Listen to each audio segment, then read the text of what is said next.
China is preparing to become one of the last major countries to reopen its borders to foreigners after the COVID-19 pandemic.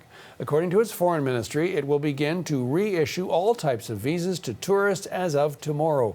Richard Kimber joins us now from Hong Kong. Richard, thanks so much for joining us. What are the details about what we know about this move? That's right. All categories of visas for foreigners will be reopened again as of Wednesday, China time. This is a big deal for China, with the country really self-isolating effectively for the last 3 years, with its borders all but closed. Visa-free travel will be allowed from southern Chinese areas such as here in Hong Kong and Macau, across the border into the provinces of Guangdong. But for citizens from the US, from Canada, you'll still have to show proof of a negative PCR test before boarding your plane. That's more strict than some rules that apply to many other countries, where only a self-testing kit, a rat test as they're called here, will be required instead. But this is nevertheless being seen as a major step towards China opening up its economy to the rest of the world and making it easier for people in China, whether they be Chinese citizens or foreigners living there, to travel overseas and go back again without any types of interruption to their travel plan.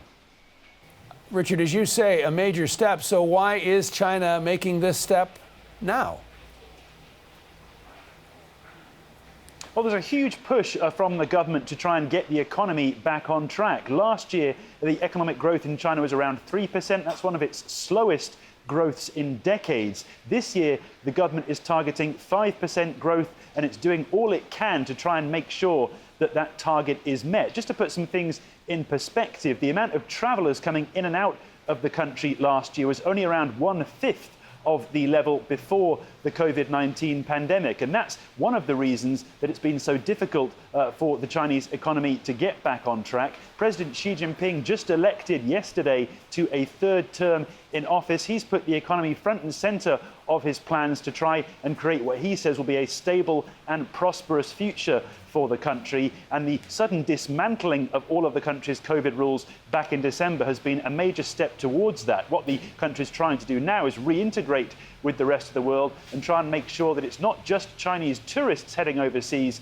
and spending their money, but that China can welcome international tourists and business travellers to come there as well, in an effort to try, as I say, and get that 5% target in line.